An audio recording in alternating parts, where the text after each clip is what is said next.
Hey guys, welcome back to America First Brothers. Today, I'll be solo. My brother, Representative Walt Blackman, is out on a campaign trail, commonly known as Mocha Walt and Carmel Dave. Today, I want to apologize. For the past couple of weeks, we've been out on the campaign trail. We've been out talking a lot of places, meeting people, getting petitions signed. So we're a little bit behind on our show. But again, I'm here today solo, so you're going to have to bear with me. I'm used to working together with Brother Walt and giving you guys the information that we believe that you should have and that we believe that you should need. Today, I want to address our border issues, the open border, the unsecured border, and where we're told by this administration that the border is secured. Right now, guys, it's reported that illegal alien encounters at the border has reached a 21-year high. A 21-year high. You believe that? Border Patrol reports that 1.1 million encounters or apprehensions have occurred the first 6 months of 2021. Now, the last time we hit 1 million apprehensions or an encounter was in 2006 when George W. Bush was the president of the United States. Border apprehensions have risen monthly under this new administration, under Joe Biden. Let me read you something, and I want to read this. This is from the Border Patrol, the U.S. Customs and Border Protection encounters. Year to date, as of August of 2021, there has been 1,541,651 encounters or apprehensions. That is, again, 1,541,651. As of January, when President Biden was inaugurated, January we had 78,000, February 101,000, March 173,000, April 178,000, May 180,000, June 189,000, July 213,000, and August 208,000 encounters at our so-called secured border. They said it's secured. How secured is that? Now I want to read you an article from NPR News, and this was reported in August 12th of 2021 this year. And I'll read it. And what it says here, it says Homeland Security Secretary Alejandro Mayorkas says immigration authorities are encountering an unprecedented number of migrants at the southern border. Authorities encountered migrants more than 212,000 times in July alone, according to official numbers released, including nearly 19,000 unaccompanied minors, surpassing the monthly record set in March of 2021. Now, here he is. Mayorkas is in Brownsville, Texas. He's at the border, and he goes on, he says, one of the toughest challenges we face is it is complicated. He says at a press conference, it is complicated, changing, and involves vulnerable people at a time of a global pandemic. He also says that a rising number of migrants are testing positive for COVID, but he pushed back on claims that migrants are are causing a dramatic rise in cases across the South. How do you know? He's not a doctor. He says that we have a rising number of migrants with COVID, and they're releasing them into the interior of our country sick. He doesn't know if they're the cause or not. I believe they are. Now, we have him blaming the migrants that are coming over because there's some issue with it being complicated. Well, then we go down a little further. Kamala herself, the vice president, blames the border on climate change. Here we have two people in the Biden's administration who appear not to have a lick of sense. Not a lick of sense. A child, I'm sorry about that. A child could discern the problem at the border. Hello, it's called open borders. Open borders. Kamala was once one of the worst attorney generals in the state of California, and here Biden appoints her as the border czar. It took months, and I can't remember exactly how long, but I believe it was almost 7 months for her to finally go down and visit the border. And when she goes to the border, she doesn't even go to the part of the border in Del Rio where we're having the major issues. She goes to another portion, which is over 100 miles away, just for a photo op. Now, our border is not secure. I don't care what the administration says. It is not secure.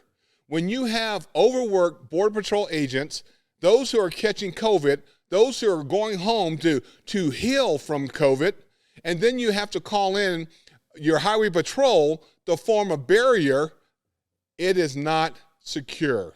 We are watching masses of immigrants from around the country, around the world, come into our borders unchecked.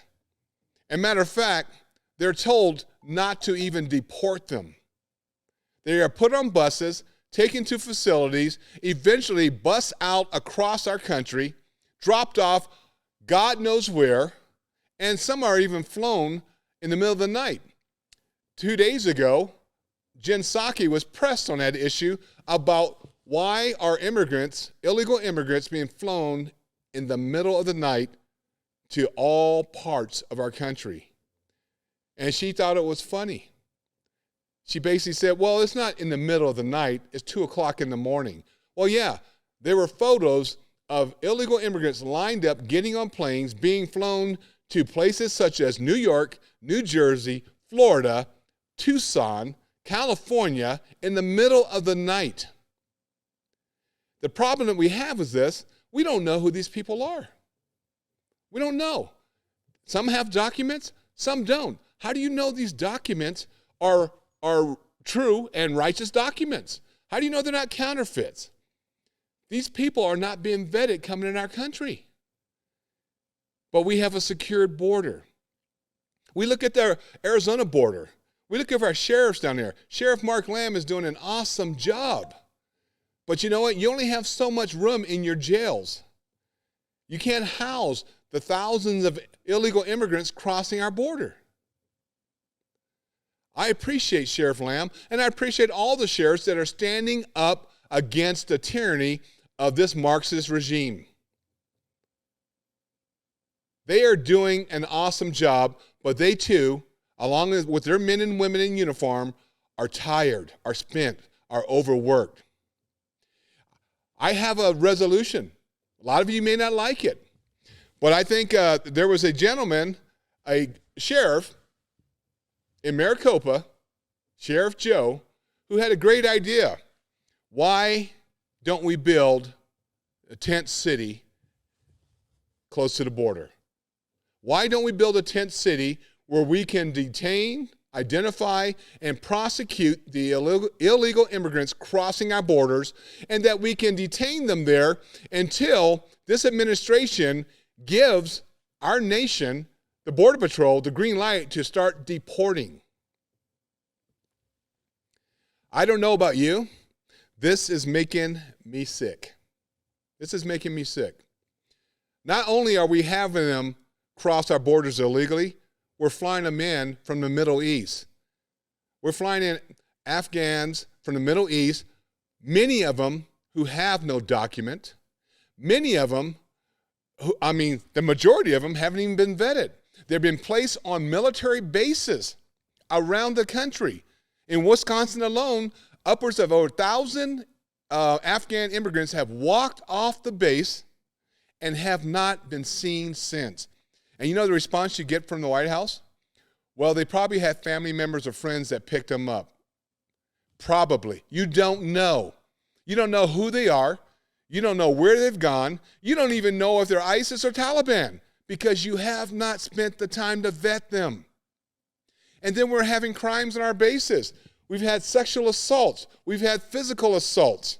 We just recently in Missoula, Montana, we had an Afghan gentleman, if you want to call him that, flown in there into Missoula by the government, and he has just been arrested for raping an 18-year-old girl. We don't know who these people are. Now, granted, I understand a lot of people want to come to our country because of the freedoms that we have, the job opportunities, prosperity, the health plans that we have. We have so much. We have an awesome country that is being dismantled by this regime. Again, we have this issue that we need to vet the people that they're bringing into this country. I've been told that vetting can take up to 12 months just for an individual. And these people are being released into our interior from the southern border within a matter of days, if not the same day. Busloads of them. I don't know if you recall, about a month and a half ago, 2 buses were hijacked by 2 busloads of Haitians. And they escaped off the bus. And you don't hear that being reported. Where did they go? Who are they? And now we have coming from Haiti, upwards of 30, numbers vary, up to 30 to 50,000 Haitians and others have come across Panama, are now entering into Mexico. It was reported last night on Fox News, upwards of 30,000 are entering into Mexico now. Now, the federal government has told the Biden administration that they must reinstate the Remain in Mexico policy. Their response is, okay, but it might take us until November to get everything worked out. Why November? Why November? Are you still waiting to get more people illegally in our country? You are complicit with these crimes that are occurring in our country, the rapes, the violence. This administration is complicit, but they believe that they're above the law. The Constitution does not apply to them.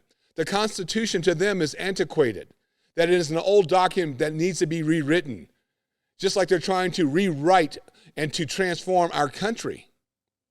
The Constitution is the supreme law of the land. And they need to understand that, and we, the people, need to remind them of that. Because the document doesn't say we, the government. The document tells us we, the people. They work for us, guys. We need to wake up and realize that our government works for us. We elected them. Well, we didn't. Most of us didn't elect this group, but we elect them into office, and they work for us. They make it appear that they are the lords over us. And they are not. There is only one Lord, and that is the Lord Jesus Christ. And you and I do not bow to any man. We bow to our Lord and Savior, and he is the only one that we bow to. Now, it appears that this administration is being run by pathological liars. Or is it possible that they have have become drunk on a Marxist Kool-Aid? We're seeing tens of thousands of Haitians headed toward our borders. And reports weeks ago saying that they're going to come, and even if they have to violently enter our country, they're going to enter our country. I don't know any other country in this world that doesn't have borders. You can't get into Canada right now unless you have a vaccine. Their border is secured. Our border is unsecured.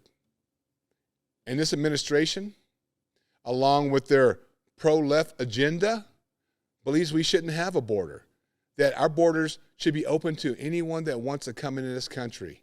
That is stupidity, foolishness. It's nonsense. It is nonsense. I have to say this. Just yesterday, I think it was yesterday, I want to pull up another article here. And Ted Cruz just wrote a bill, and it says this from the Western Journal. Ted Cruz introduces bill to hold Biden and Democrats accountable for man-made border crisis. And this is his idea. I love it. I love Ted Cruz. He says, in a statement, the senator announced the bill was being introduced to demand President Biden, his administration, and congressional Democrats address the unprecedented man-made crisis on the South Texas border and their political decisions that directly created it. He goes on and says that for the past 10 months, President Biden and his administration has willingly surrendered the United States southern border to dangerous criminal cartels with no thought given to the South Texas border communities like McAllen and Del Rio, which are running low on resources from dealing with this massive influx of illegal immigrants, Cruz says. But here's the good part. He goes on. He says, that's why today I am introducing this crucial legislation to alleviate the massive overload at the southern border by establishing new ports of entry in Democrat-led communities such as North Hero, Vermont, where Bernie Sanders spends his summers, Martha's Vineyard, where President Obama has his home, and where Democrat cities host their social parties. Cruz's goal is to end this horrific humanitarian crisis along with the nation's southern border. I think that is awesome. If you notice the planes and the buses that are transporting these illegal immigrants into our country, they're going to the inner cities, they're going to red states, but they're not going to the elitists in New Hampshire, in Vermont, in Martha's Vineyard. And I love that Senator Ted Cruz has this boldness to say enough is enough. If you want to bring these people into our country illegally, well, you need to share in that piece of the pie as well. So we should load them up on buses, send them to Vermont, send them to Martha's Vineyard, and see how quickly that border gets secured when the elitists ends up with thousands of immigrants walking around their town and their beaches. I think that is an awesome idea, and I'm hoping that something happens with that. Now, Texas and Arizona, I believe, need to take control of their own borders. We're not going to get help from the federal government. They've already shown that. They don't care who or what is crossing that border. Here just recently, we have cartel shooting firearms across the border. We don't know if they're intentionally aiming at Border Patrol officers or they're just being, excuse the language, asinine. But we need to do something. Not only is the Border Patrol being overworked, not only are they physically abused and demeaned by this administration, but we're getting the same treatment for our local law enforcement and our sheriff's department. And again, guys, I'm telling you, I wish you would go down to the sheriff's department in Pinal County and show support for Sheriff Mark Lamb. He is an awesome man, and he loves your community. He loves this state, and we need to support him. We need to know that we of Arizona have the backs of our law enforcement. I don't care if it's the sheriffs. I don't care if it's the municipalities, Phoenix, Tucson, whatever it may be. We need to tell them and show them that we support them. Matter of fact, I love the idea if the sheriffs would put together a civilian posse and swear in thousands of civilians to come alongside them to support them on the border. There's nothing wrong with that. They can do that, I believe. I believe so. Now, I know there's a sheriff in Texas doing that right now. So I believe that we should come alongside our law enforcement and support them. We need to back the blue. And I believe we need to flood our borders with the National Guards. And again, build the old Sheriff Joe tent cities. Can you imagine having tents in the middle of the desert, porta potties, guarded by our National Guards, and then the illegals that are coming across the border, that we would be able to detain them, identify them, take them to a court hearing, and if they're convicted of trespassing, crossing our borders illegally, that would prevent them, and I believe so, I don't know if it's a misdemeanor or felony, prevent them from becoming citizens in the future. What we need to do is put up deterrents, and I believe a tent city would be a deterrent. We can't put the walls up because President Joe Biden has halted the wall from being put up. Now, I don't know if you've seen the drone pictures in the past couple of weeks in Texas, where all the walls that are supposed to be erected along the Texas border are stacked up 10, 12 feet high. Millions and millions of dollars of walls just lying there rusting. And you know what? Since January, this ludicrous, tyrannical administration is paying millions of dollars a week, millions, to pay the contractors for not putting up the wall, fulfilling the contract that they had to put the wall up. Millions of dollars are going to workers who don't have to work for the money. And we have millions. You know, a while back it was reported $60 million a week was spent to house the illegal immigrants coming across our borders illegally. $60 million a week. You know that we have a lot of homeless veterans in our country. We have a lot of homeless people.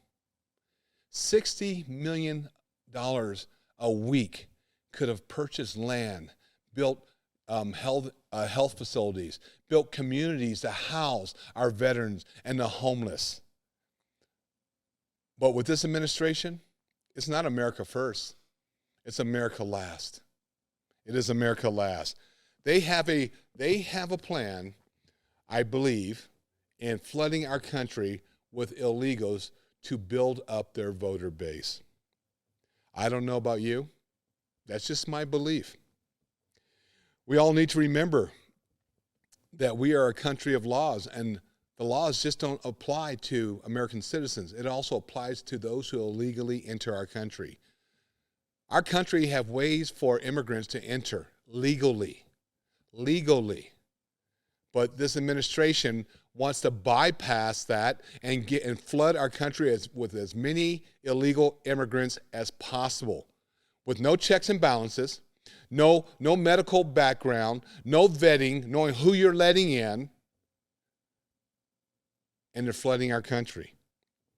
Now, some people may say, well, that sounds kind of racist. No, it's not racist. You tell me what country in this world that does not have borders. Go to Europe, their borders. Go to the Middle East, their borders. Tell me what country doesn't have borders, doesn't have a system in place and checks and balances of those who enter their country. We have those, but with this administration, it doesn't apply this year or maybe next year as long as they're in office. Our tax dollars are spent, massive amounts of money are spent for medical, for housing, for transportation, for education, for these illegal immigrants. But it should be clear to us by now, again, it is America last and criminals first. I believe that this administration has become emboldened because the American people are quiet. Yes, we're angry, but we don't display our anger publicly. We sit at home and we yell at our TV sets. We yell at our radios. We go in our house and we are yelling at one another. But we need to become activists. We need to take our anger. We need to focus our anger at where our anger should be displayed, and that is at this government, because they seem to forget that they work for us. Again, it is not we the government, it's we the people, guys. It is we the people. And we need to become activists, and we need to fight fire with fire. Now, in no uncertain terms am I calling anyone to arms or violence. I'm against that. We can protest peacefully. Thousands of us can go to Washington, D.C., outside the White House, outside the Capitol, outside the offices of our representatives, and show our disgust at what is happening in our country. We can go to our state house and do the same thing. We can bombard them with phone calls, with emails. We can, you know what? They need to be reminded who they work for. They need to be reminded who put them in office. Unfortunately, a lot of us didn't put this administration in office. I have my issues with the voting. There's a lot of voting irregularities. Good Lord, couldn't even spit that one out. But yeah, there was a lot of issues. I believe there was some corruptness in our election, and we're seeing a lot of that in Arizona. And we're seeing it across the country. And here, this president had 81 million votes, and he can't even garner a group of 10, 20, 30 people to show up when he's in public. But he garnered 81 million votes. They need to be reminded, guys, again, that they work for us and we don't work for them. We need to get bold. We can no longer be sheep. We need to become lions. We need to become vocal. We need to stand up for the Constitution of our country because they are trying to dismantle that Constitution, and they are also trying to transform our country. You've got CRT going on. Everything that comes out of the White House has to do with race. They're race baiters. And I'm going to tell you right now, BLM, Antifa, this White House does not speak for Black America. We don't need you speaking for us. God has given us a voice. He has given us a mind that we speak for ourselves. And I hope and I pray that the Black Americans across this country are waking up to this party. This party does not care about minorities, doesn't care about blacks. They're the party of gifts. We only need you when it's time to vote for us. There were more jobs under the Trump administration, lower unemployment for blacks and Hispanics in, 40 years? Gas was at an all-time low, and now we're seeing gas prices in some places in California at $7.59 a gallon. And if I can recall, here in Arizona, where I live at, gas was $2.19 a gallon.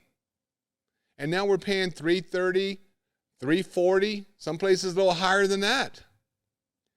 And he's begging for fuel when we have the fuel in our country. And he shut off the pipelines. He shut the pipelines off. We're told now that our gas for our houses, our electricity, upwards of 30% increase. Grocery, 14.9% increase. And it's going to keep on climbing. We don't have the supply because the supplies are sitting out in the ocean on freighters. And they're making excuses. They're not truckers. I don't know about you. I've been on the Highway 40, quite a bit this past week. There's truckers and trains with containers on them. If they're not going to the stores, where are they going? Anyway, I can go on. I can go on quite a bit because I am angry. But our focus shouldn't be anger all the time. Our focus should be on the Lord. Our focus should be on Jesus. We're told in the book of Daniel, chapter 2, verse 21, Daniel states that he, speaking of God, changes times and seasons. He removed kings and he set up kings. He gives wisdom to the wise and knowledge to those who have understanding. I think my prayer is that God would remove this administration and replace it with a God-fearing and God-loving administration. Not just that, but an administration that loves this country and looks at this country first and foremost before it looks at anything else. Guys, it's time to get off the sidelines. It's time to stand up for our country, our states, and our communities. We need to unite as a party and not be divided. Stop the infighting. We see enough division in this country. And it's coming out of the White House, dividing races, making it a black and white issue when it isn't. Again, the White House does not speak for Black America. They don't. We don't need you trying to tell people that we are oppressed and they are the oppressors. I'm not oppressed. I'm blessed. And I think many Black Americans are blessed. We're not oppressed. And you try to make us victims. We're not victims. I choose each morning when I get up how I'm going to live my life, and I don't need the White House telling me how I should live my life. We need to unite as a party. In the book of Matthew, chapter 12, verse 25 through 27, Jesus speaks of a house divided. This is what it says. But Jesus knew their thoughts and said to them, every kingdom divided against itself is brought to desolation, And every city or house divided against itself will not stand. If Satan casts out Satan, he is divided against himself. How then will his kingdom stand? You know, guys, the Word of God has a lot of wisdom, And maybe we should heed his word. Maybe we should apply his words to our lives daily. There's so many people that are depressed, oppressed. Suicide rates up because of COVID, the vaccine, the possibility of losing your jobs because you won't take this vaccine. Or there's so many elements that are happening in our country that are causing people to withdraw from mankind, to withdraw from family and friends. And I'm telling you right now, get your focus off of these knuckleheads in the White House. Get your focus off Dr. Fauci. He was just proven yesterday to be a liar again. NIH, his organization came out and said that they were funding Wuhan lab, that experiment. And when he denied it in July in front of Senator Rand Paul. We need to focus on the Lord, because he is the only one that can deliver us from the mess that we're in today. I'll close with this. We need to fervently be seeking in the Lord. We need to be fervently praying. We need to be fervently encouraging and lifting one another up, not attacking one another. That's what this country, this administration wants us to do.